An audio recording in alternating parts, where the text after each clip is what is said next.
요셉 시리즈 오늘 네 번째 시간인데요. 요셉의 인생은 이제 더 이상 낮아질 수 없는 데까지 낮아집니다. 구덩이에 던져지고 노예로 팔려가고 억울하게 감옥에 갇힙니다. 사람들은 요셉을 잊어갑니다. 점점 사람들의 기억에서 요셉은 지워져만 갑니다. 그런데 오늘 41장의 스토리는요, 요셉의 스토리는 그야말로 높아질 대로 하나님이 요셉을 높이는 이야기거든요. 하루아침에 하나님께서 요셉을 높이시는데 최고의 제국, 세계 최강국 애굽의 총리가 됩니다. 한나절 만에 하나님께서 13년 동안 바닥으로 밑으로 고난을 경험하게 하신 요셉이 한나절 만에 애굽의 총리가 됩니다. 채색 옷을 입은 아들에서 종의 옷을 입은 노예에서 죄수의 옷을 입은 죄인에서 이제 세마포 옷을 입은 최고의 권위자가 됩니다. 왜 하나님은 더 이상 내려갈 곳이 없을 정도로 요셉을 낮추시더니 이제 상상할 수 없는, 꿈에조차 그려볼 수 없는 총리의 자리에 요셉을 앉히시냐는 겁니다. 이게 오늘 메시지입니다. 오늘 메시지 함께 따라합니다. 왜 하나님은 감옥에 있던 죄수 요셉을 하루아침에 애굽의 총리로 출세시키신 겁니까?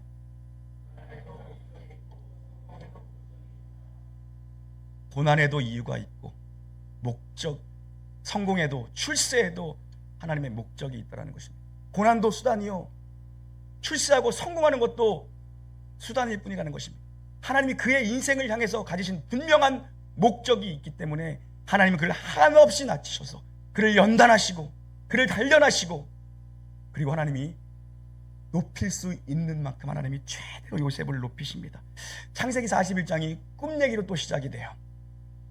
이 요셉의 내러티브에서 꿈은 아주 중요한 도구로 사용되어지는데요, 17살의 요셉이 꿈을 꿉니다. 꿈으로 시작하죠. 그리고 감옥에서 만난 관원장이 꿈을 꿉니다. 그리고 오늘은 애굽의 왕궁에 있는 바로가 꿈을 꿉니다. 요셉의 이야기는 꿈으로 시작해서 꿈으로 끝이 나요.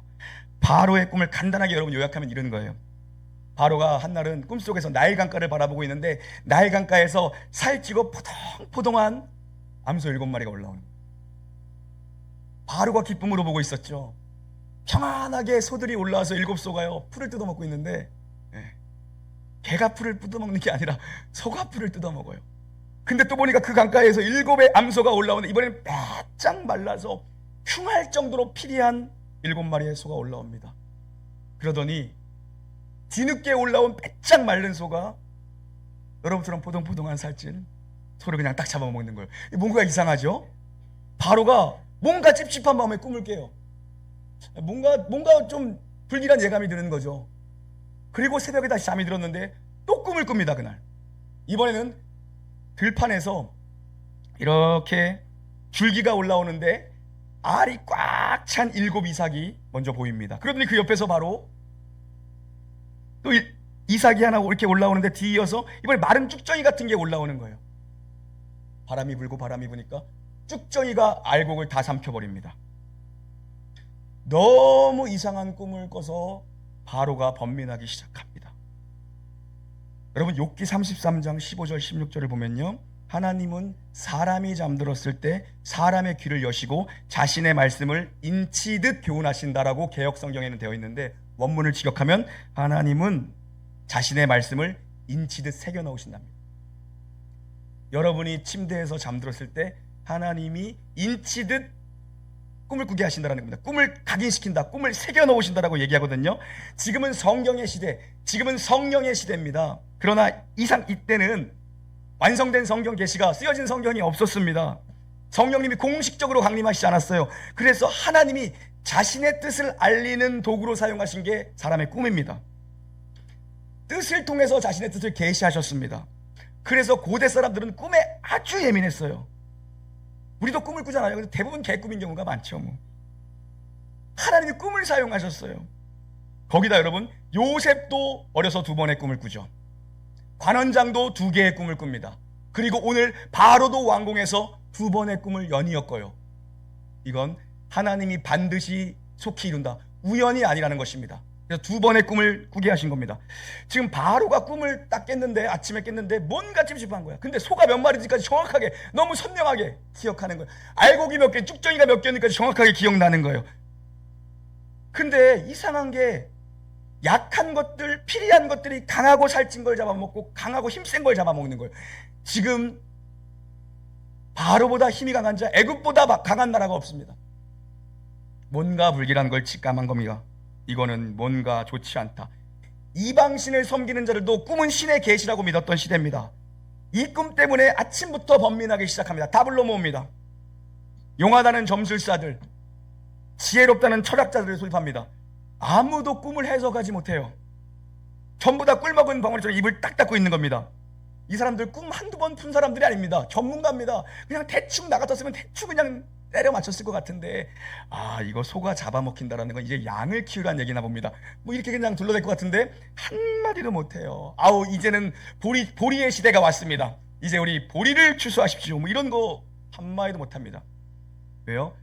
하나님이 주신 뜻, 하나님의 말씀은 하나님의 영에 감동된 자가 해석할 수 있는 것이지 세상 사람들이 해석하는 건 아닙니다, 여러분. 세상 사람들은 들어도 알지 못하는 것, 성령의 감동이 없이는, 하나님의 역사가 없이는, 기름 부으심이 없이는 깨닫지도 못하고 뜻을 알 수가 없습니다. 하나님이 막으신 거예요. 그러니까 입도 뻥끗 못하죠. 근데 그때 바로가 되게 번민했나 봐. 그러니까 막 술이 마시고 싶었던 거 아닐까요? 그래가지고 술관원장이 등장합니다. 술관원장이 등장합니다. 뭐 술을 들고 등장했겠지요. 그때 술관원장이 새까맣게 잊어버리고 있던 2년 전의 일을 기억해냅니다.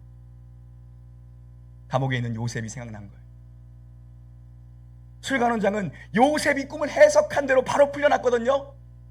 근데 요셉을 까마득하게 잊어버리고 있던 술관원장이 바로가 꿈 때문에 번민하는데, 그 어떤 점성술가도 이 꿈을 해석하지 못하는 모습을 보고서 그때 감옥에 있는 보디발 경호대장의 히브리 종이었던 요셉을 생각해냅니다.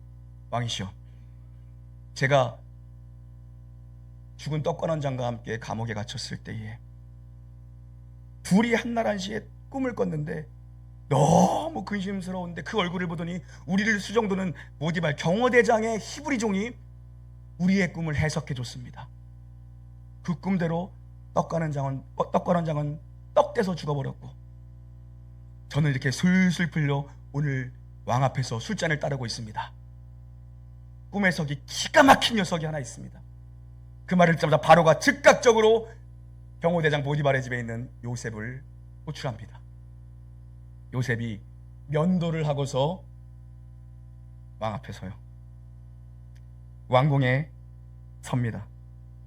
영문도 모른 채 제국의 1인자 바로 앞에 서는 거예요. 하나님이 어린 요셉에게 꿈을 심어 놓으신지, 하나님의 뜻을 새겨 놓으신지, 하나님의 말씀과 약속을 새겨 놓은지 13년 만에 이루어진 일입니다.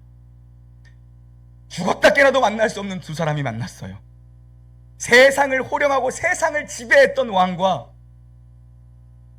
감옥에 갇힌, 고향이 저기 변두리 시골에 있는 감옥에 갇힌 히브리 노예와 제국의 1인자 바로가 만납니다. 어떻게 이런 일이 벌어진 거예요? 영적인 배후가 있었던 겁니다. 하나님의 보이지 않는 손이 역사하고 있었던 거예요. 여러분의 인생 역시도 영적인 배후가 있습니다. 여러분의 든든한 백이 되어주시는 분이 있습니다. 하나님의 선하신 손이 오늘도 우리를 그냥 두지 않습니다. 내가 침 삼킬 동안에도 그냥 여기에 앉아있는 것 같지만 아니라는 거예요. 하나님의 선하신 손이 나를 붙들고 있는 거예요. 영적인 배우입니다. 쉬지 않고 일하신 하나님이죠. 요셉이 바로를 보고 한마디 합니다. 오늘 하나님께서, 내가 섬기는 하나님께서 왕에게 평안한 대답을 하실 겁니다. 이게 무슨 뜻이냐면 왕의 번민을 거두게 하실 겁니다. 이런 의미거든요. 이 한마디 하고 이제 바로의 꿈을 듣고 해석하기 시작하는데요. 왕이시여, 두 번의 꿈을 꾸었지만 실제로 이 꿈은 하나의 꿈입니다. 등장 인물만 달랐지 꿈은 똑같은 겁니다. 7 살찐 암소와 7 알갱이는, 7 알곡은 7년 동안 대풍년이 될 거라는 메시지입니다. 그리고 뒤에 엮으셨던 7 피리한 암소, 그리고 7 쭉정이와 같은 곡식들, 그건 앞에 풍년을 잊을 만한 어마어마한 대흉년의 때가 온다는 것입니다. 그래서 알곡을 모조리 삼킨 것이며 살찌남소가 모조리 잡혀먹은 것입니다. 대풍년의 시대 7년과 대흉년의 시대 7년이 올 거라는 거예요. 두 번이나 꿈을 꾸게 하신 건 속히 하나님이 이루실 거라는 확증됨입니다. 그러면서 요셉에게 이제 해결책까지, 바로가 요셉에게 해결책을 제시하는데요. 풍년의 때 풍년을 즐길 것이 아니라 흉년의 때를 대비하셔야 됩니다. 풍년의 때 흥청망청 쓸 것이 아니라 지혜로운 관리를 하나 세우십시오. 그리고 각 지역마다 창고, 곡물 창고를 짓게 하십시오. 그리고 조세를 증세하십시오. 세금을 증세해서 20%씩 5분의 1씩 전부 다 걷어들이게 하십시오. 그게 풍년의 때에 걷어야 될 지혜입니다. 그러면 흉년의 때를 능히 이길 수 있을 것입니다. 요셉이 이 이야기를 했어요. 여러분, 우리 인생도 마찬가지입니다. 우리 인생 투트랙이거든요. 늘상 흉년만 있는 사람도 없고 늘 풍년만 있는 사람도 없습니다. 영적으로도 마찬가지예요. 영적으로도 늘 성령 충만한 사람이 있을 수 없고요, 늘 말라있는 사람이 있을 수 없습니다. 언제나 두 가지 트랙이 섞여서 갑니다. 풍년의 때와 흉년의 때가 섞여서 옵니다. 지혜는 뭡니까? 풍년의 때에 흉년을 대비하는 것이 지혜입니다. 모든 부귀영화를 다 가졌던 솔로몬이 전도서에서 얘기합니다. 좋을 때가 있고 좋지 않을 때가 있고, 될 때가 있고 되지 않을 때가 있고. 여러분 인생에 그럴 때 여러분 있으셨나요? 뭘 해도 안 될 때. 지금이 저는 그렇네요. 이렇게 설교가 안 되나 아무도 반응을 하지 않고, 그냥 뭘 해도 될 때가 있고 그럴 때가 있어요. 뭘 해도 안 될 때가 있고 백날 뛰어라도 안 될 때가 있어요. 근데 뭘 하지 않아도 그냥 될 때가 있어요. 가만히 있어도 돈이 다 새나갈 때가 있어. 근데 가만히 있어도 돈이 쌓일 때가 있어. 없으세요? 전도자는 얘기합니다. 하나님이 될 때와 되지 않을 때, 좋을 때와 안 좋을 때를 병행하여 주신다라고 합니다. 왜요? 될 때에도 되지 않을 때에도 하나님을 신뢰하며 사는 법. 주권이 누구에게 있는가? 될 때에도 교만하지 말 것이며 되지 않을 때에도 절망하지 말 것이며, 모든 주권이 있기 때문에 병행하여 주시는 겁니다. 어떤 상황 속에서도 하나님 신뢰하라고. 요셉이 지금 풍년의 때에 흉년을 준비하라고 얘기하는 것입니다. 그래서 세금 증세를 얘기합니다. 이 해석을 듣고 바로가 속이 확 열리고 시원해지는 거예요. 너같이 하나님의 여호와의 신에 감동된 자 누구냐? 너같이 지혜 있는 자 누구냐? 그 자리에서 요셉을 총리로 임명해버려요. 한나절 만에 요셉이 죄수복을 입고 있다 세마포 옷을 입는 애굽의 2인자가 됩니다. 지금 그냥 꿈을 해석했을 뿐이지 아무 일도 일어나지 않았어요. 꿈이 맞는지 안 맞는지 지켜봐야 될 거 아니에요. 지켜보지도 않습니다. 너 같은 자가 누구냐? 그 자리에서 임명을 합니다. 애굽인들은요, 히브리인들과 겸상도 하지 않습니다. 목축하는 베두인들을 곁에 두지 않습니다. 그런데 히브리, 그것도 종, 노예를 애굽의 2인자로 세웁니다. 국무총리로 세워요. 왜요? 영적 배후가 있었던 겁니다. 하나님이 하신 거예요. 왕이 요셉에게 인장반지를 끼워줍니다. 옥새를 맡겼다는 거예요. 모든 결정권을 준 겁니다. 내가 너보다 높은 곳에 있는 것이라고는 왕자뿐이다. 나의 자리뿐이다. 네가 모든 걸 결정해라. 너같이 지혜로운 자, 너같이 여호와의 신에, 하나님의 신에 감동된 자가 누가 있느냐? 모든 결정권을 맡기는 게 인장반지입니다. 그리고 세마포 옷으로 옷을 갈아입힙니다. 이건 권위자의 옷을 상징합니다. 그리고 금목걸이로 몸을 치장하게 합니다. 조폭이라는 거 아니에요. 50돈 이거 아니에요. 이건 신분이 바뀌었다는 거예요. 장신구를 채우는 겁니다. 신분이 바뀌었다는 거예요. 그리고 버금수레를 탑니다. 이건 뭡니까? 2인자의 마이바흐 이런 거 태운 거예요. 2인자의 차를 태우고 카퍼레이드를 한 거예요. 카퍼레이드를. 그리고 바로가 외칩니다. 요셉 앞에 모두가 엎드리라. 엎드리라, 엎드리라. 여러분 뭔가 느낌적으로 이제 요셉의 꿈에 점점 가까이 가고 있는 거예요. 요셉에게 17살 나이에 심겨뒀던 그 꿈에 점점점 가까이. 온 애굽의 백성들이 요셉이 카퍼레이드를 하는데 머리를 조아립니다. 여러분 이런 경험 해보셨어요? 저 해봤어요. 뻥치고 있네 이런 거 하지 말고. 자랑이에요. 1등이라고는 해본 적이 없어 저는 인생에. 근데 군대 갔거든요.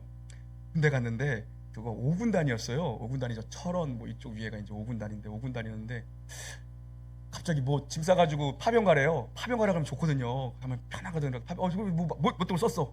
근데 뭐 군단 전체에서 무슨 대회가 있어요. 군단에서 이제 각 이제 대대마다 중대마다 이제 뽑아서 가는 건데 제가 군단에서 1등을 해버렸네요. 죄송합니다.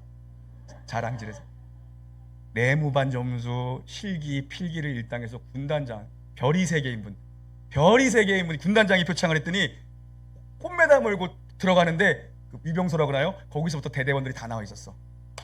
대대 창립 이후로 첫 번째래요. 어때요? 그 다음부터 이제 나한테 계속 말뚝 박아야 돼. 너는 말뚝 박아야 돼. 부사관으로 지원하자. 바꾸자. 엄청난 요청이 있었죠. 그때 가서 써야 되는 건데. 여러분, 공식적으로 카포레드를 해요. 이건 뭐냐면 취임식을 공식적으로 했다는 얘기예요. 그리고 요셉에게 애굽식의 이름을 주는데 사브낫 바네아라는 이름을 줍니다. 이름을 준 건 뭐냐면 확실하게 이제 애굽 사람이 됐다는 거예요. 애굽인이라는 거예요. 취급받지 못하던, 사람 취급받지 못하던 히브리 신인이 애굽인이 된 겁니다. 거기다 온의 제사장 보디바라의 딸 아스낫을 아내로 맞이하게 합니다.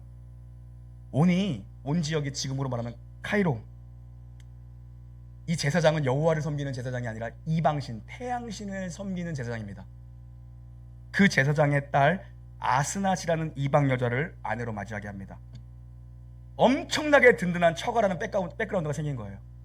엄청나게 영향력 있는 유력한 집안의 가문과 결혼합니다.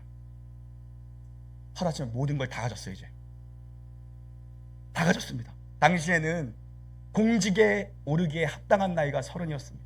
하나님이 그때까지 요셉을 숨겨두셨고, 그리고 공직에 취임하기 위해서는 아내가 필요했거든요. 결혼한 남자. 하나님 모든 조건을 다 만드시고 하루아침에 모든 걸 다 가진 출세한 자로 만들어버립니다. 더 이상 높아질 수 없는 자리에 높습니다. 근데 요셉의 반응이 뭐냐 하면 바로에게 감사하지 않아요. 바로가 눈에 보이는 건 바로가 요셉을 높이고 출세시켜준 것 같은데 도리어 바로가 네가 다스리는 거다. 요셉에게 모든 걸 문의하고 상담해라. 요셉이 모든 국정을 맡아라. 바로가 감사합니다. 오늘 본문 보니까 이제 흉년의 때가 오기 전에, 그러니까 풍년의 7년이었겠죠. 그 풍년의 때에 하나님께서 요셉에게 2 아들을 주십니다. 그 이름이 므낫세와 에브라임입니다. 나중에 훗날 이스라엘의 12지파를 맡게 되는 므낫세와 에브라임입니다. 요셉이 히브리식으로 아들들의 이름을 짓습니다. 고향 땅에서 버림받아서 노예로 산 지 13년입니다. 감옥에 산 지 13년입니다. 근데 자식들의 이름을 히브리식으로 이름을 지어요. 이방신을 섬기는 유력한 가문의 여자를 아내로 맞았습니다. 자기의 신앙의 정체성에 흔들림이 없었던 거예요. 하나님이 한 사람을 앞서 보내셨으며 하나님이 요셉을 택하셨습니다. 그리고 요셉을 13년간 연단시키고 낮아질 데 없을 정도로 낮추십니다. 애굽에서 흔들리지 않는 믿음의 모델이 필요했거든요. 그렇게 택한 사람이 요셉이고 이 일을 위해서 그렇게 연단시킨 게 요셉의 인생입니다. 철이 없던 요셉을 하나님이 흔들림 없는 믿음의 사람으로 만들어간 겁니다. 므낫세라는 이름의 뜻은요, 다 잊어버렸다는 뜻입니다. 하나님이 나로 모든 고난을 잊어버리게 하셨다. 형들이 자기를 팔아넘기면서 시작된 모든 고난, 모든 환난을 하나님이 다 잊게 하셨다. 주어가 하나님이에요. 하나님이 하셨다. 하나님이 모든 고난을 잊게 하셨다. 요셉의 인생의 주어가 언제나 하나님입니다. 자식의 이름 속에 자기의 신앙을 고백한 거예요. 여러분도 자식 이름 지을 때 마음을 담아서, 성경의 의미를 담아서, 간절한 기대와 소망을 담아서 이름을 짓잖아요. 자기 신앙을 담은 겁니다. 므낫세라는 이름에. 둘째의 이름을 에브라임이라고 줘요. 에브라임. 이건 수고한 땅에서 번성케 하셨다. 열매 맺게 하셨다는 의미거든요. 풍성한 열매를 거두게 하셨다. 여기서 수고한 땅을 직역하면 고통의 땅입니다. 고통의 땅에서도 열매를 풍성히 맺게 하셨다. 쉽게 이야기하면 광야에서도 복을 주셨다 이겁니다. 광야에서도 복을 주셨다. 애굽에서 그렇게 죽을 고생을 했는데 그게 복이었다라는 자기의 신앙 고백을 그대로 하는 거예요.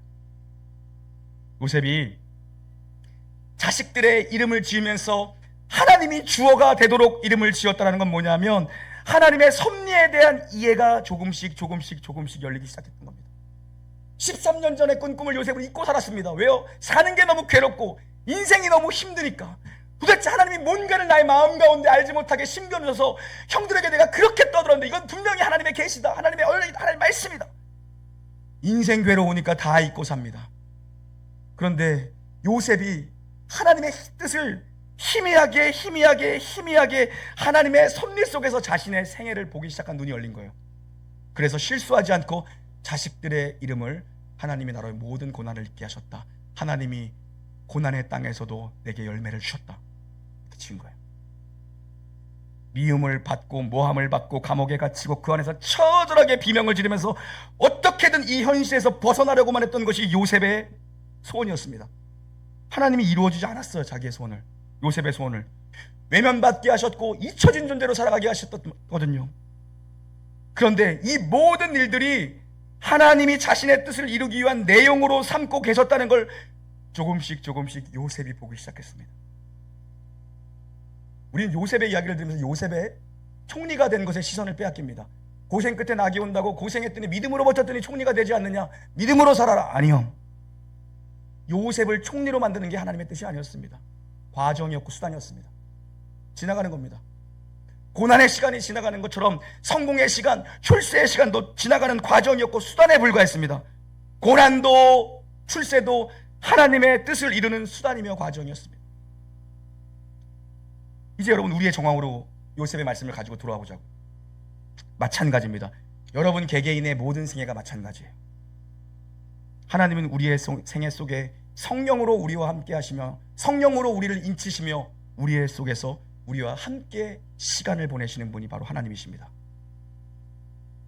그리고 생애라는 시간을 우리에게 허락하시고 영원 속에 계신 하나님께서 시간 속에, 시간 가운데 오셔서 우리와 함께 하시며 우리를 떠나지 않으시며 우리가 만나는 모든 사건들, 우리가 경험하는 모든 정황으로 우리를 만나주십니다. 우리를 찾아오십니다. 여러분이 의식하든 의식하지 못했던 간에 하나님은 내게 끊임없이 찾아오셨고 내게 끊임없이 말씀하시고 끊임없이 나를 만나주세요. 내가 의식하건 의식하지 못하건. 여러분의 인생에 때로는 별 의미 없고 그냥 쓸모없는 일 같고 대수롭지 않은 그냥 평범한 시간들이 있죠. 제가 얼마 전에 누구랑 대화했는지 잘 기억 안 나는데 성도님들 중에 누구랑 얘기하다가 제가 궁금한 게 있는데 저보다 연배가 위시니까 제가 좀 여쭤보겠습니다. 권사님, 집사님 잘 기억 안 나요? 근데 뭐 권사님은 어렸을 때 다 기억나세요?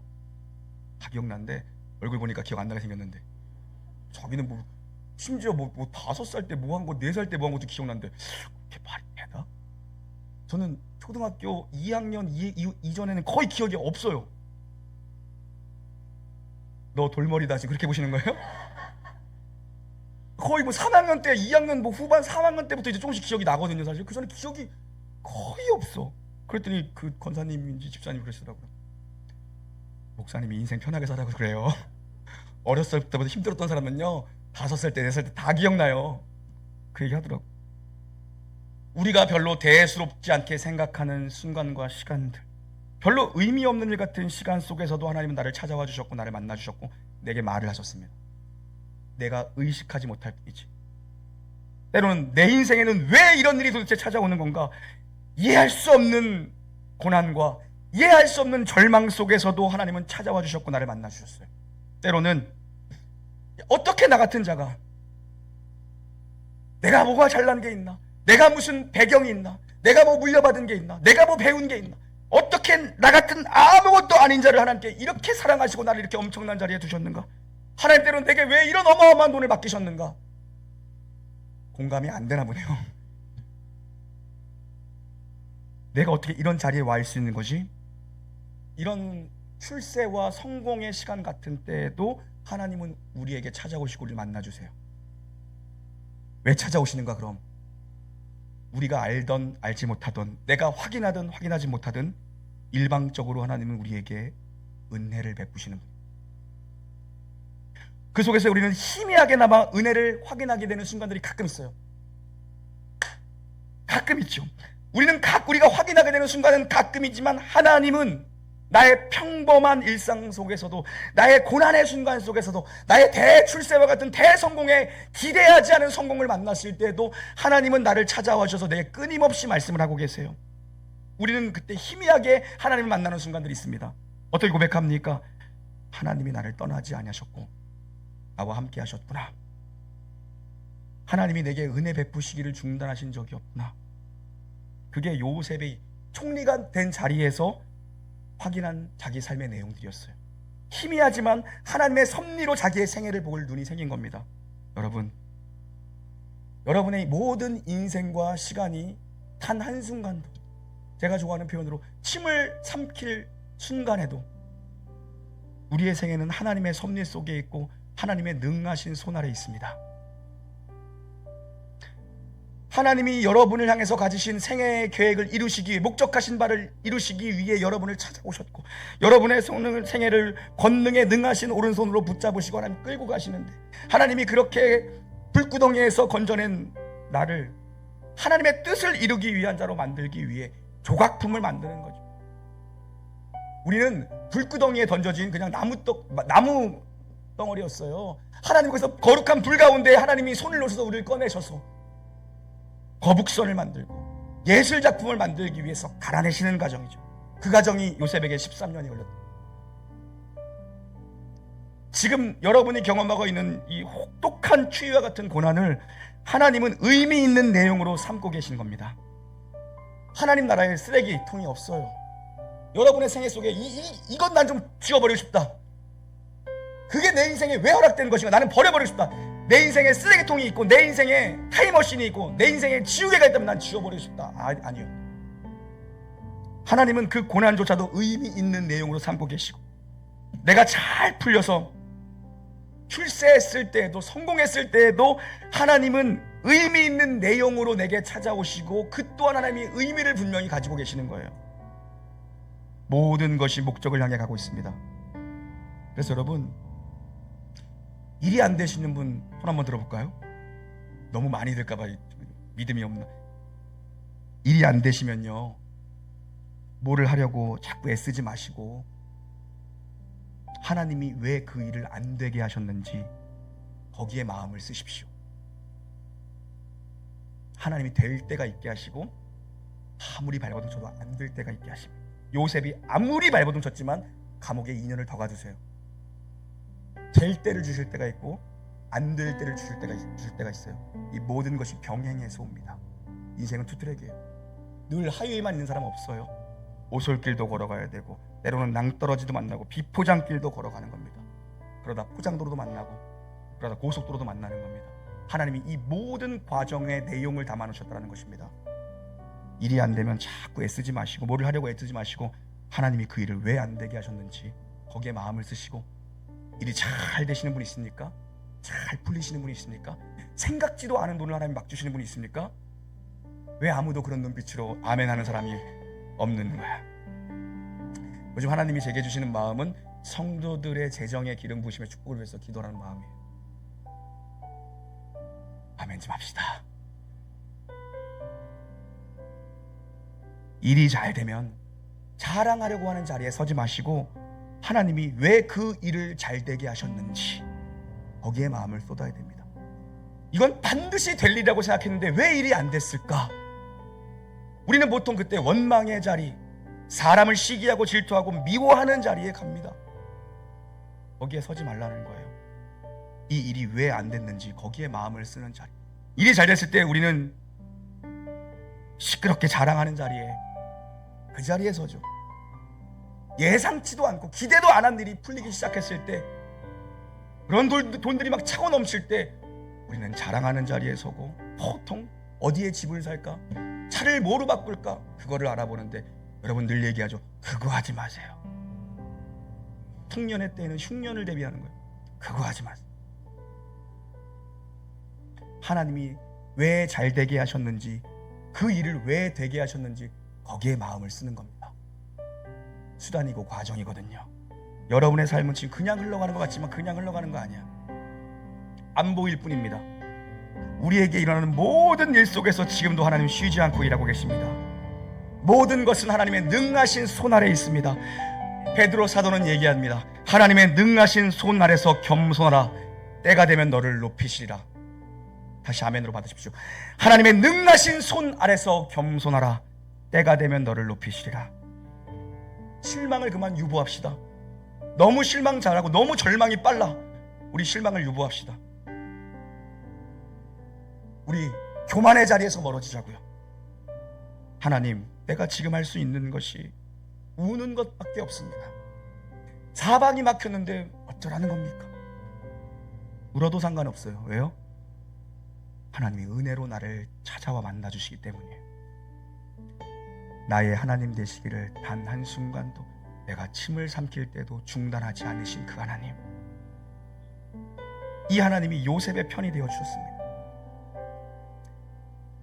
바로의 꿈을 사용하셔서 요셉을 위해 일하신 것이고, 관원장의 꿈을 사용하셔서 요셉을 위해 일하신 것이고, 형들의 미움조차도 하나님이 사용하셔서 사람에게 미움받게 하셔서 하나님이 그걸 선으로 바꿔내시고, 하나님의 구덩이에 빠지게 하셔서도 하나님이 자신의 뜻을 이루어가시는 겁니다. 그 하나님이 내 편이시오. 요셉을 위해 일하신 하나님이 오늘 나를 위해 일하고 계시는 그 하나님이십니다. 이번 한 주도 모든 상황 속에서 승리하시기를 주님의 이름으로 축원합니다. 찬양하시죠.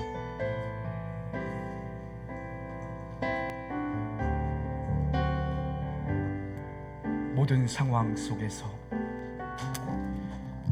모든 상황 속에서 주를 찬양할지라.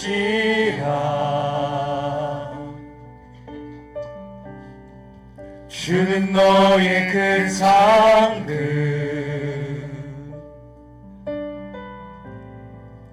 큰 도움이시라.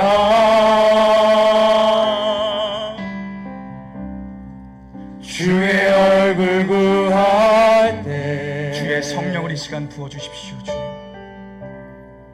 주의 영을 부으사 크신 주님의 사랑을 깨닫게 하소서. 크신 사랑 안에서 주님의 뜻 보게 하소서. 주님, 주를 보게 하소서. 내 영혼이 확정되고, 내 영혼이 확정되고 확정되어 싸우리. 믿음의 눈 들어 주를 바라봅니다. 내 영혼이 확정되고 확정되어 싸우리. 믿음의 눈 들어 주를 바라봅니다. 내 영혼이 확정되고 확정되어 싸우리. 내 영혼이 확정되고 확정되어 싸우리. 믿음의 눈 들어 주를 바라봅니다. 내 영혼이 확정되고 확정되어 싸우리. 믿음의 눈 들어 주를 바라보. 내 영혼이 확정되고 확정되어 싸우리. 내 영혼이 확정되고 확정되어 싸우리. 믿음의 눈 들어 주를 바라봅니다. 내 영혼이 확정되고 확정되어 싸우리. 믿음의 눈 들어 주를 바라봅니다. 주님의 얼굴을 바라보십시다. 내 영혼이 확정되고 확정되어 싸우리. 믿음의 눈 들어 주를 바라봅니다. 내 영혼이 확정되고 확정되어 싸우리. 믿음의 눈 들어 주를 바라봅니다.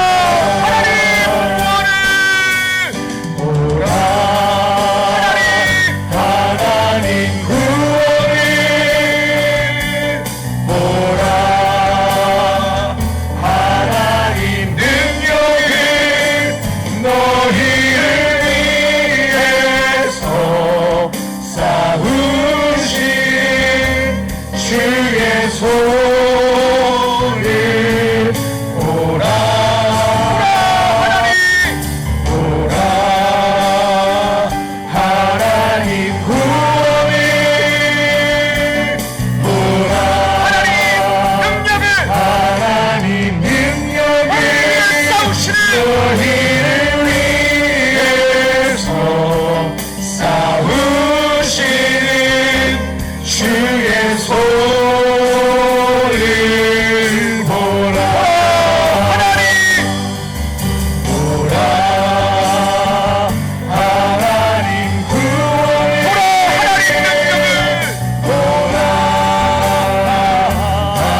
놀랍게 자리에서 일어나시겠습니다.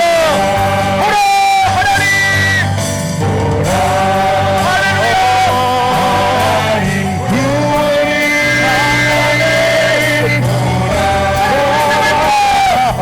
너희를 반드시 위한 것이라.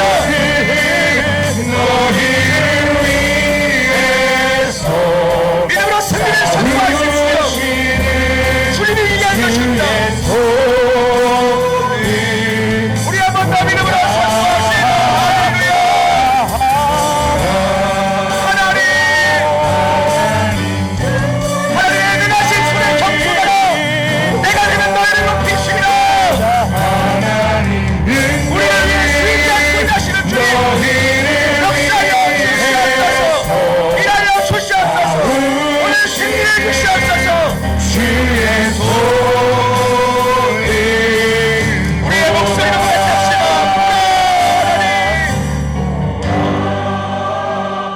하나님, 보라 하나님,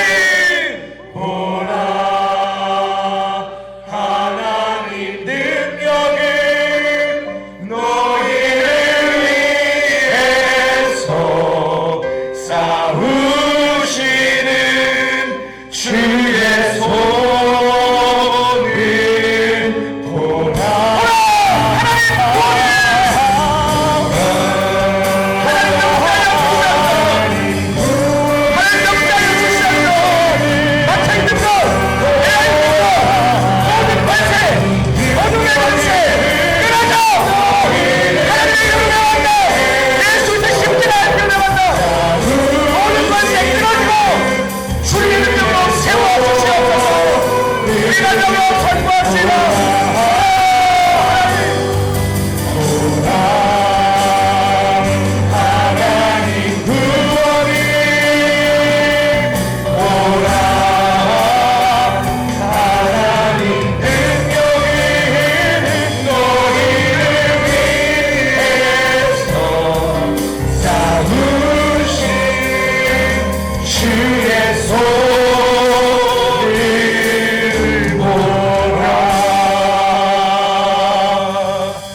여러분 이 시간 기도하기를 원합니다. 여러분의 환부의 손을 올리시고 알 수 없는 두통이 있는 분들은 머리에, 마음에 병든 자들, 괴로움이 있는 자를 가슴에 손을 얹고 기도합시다.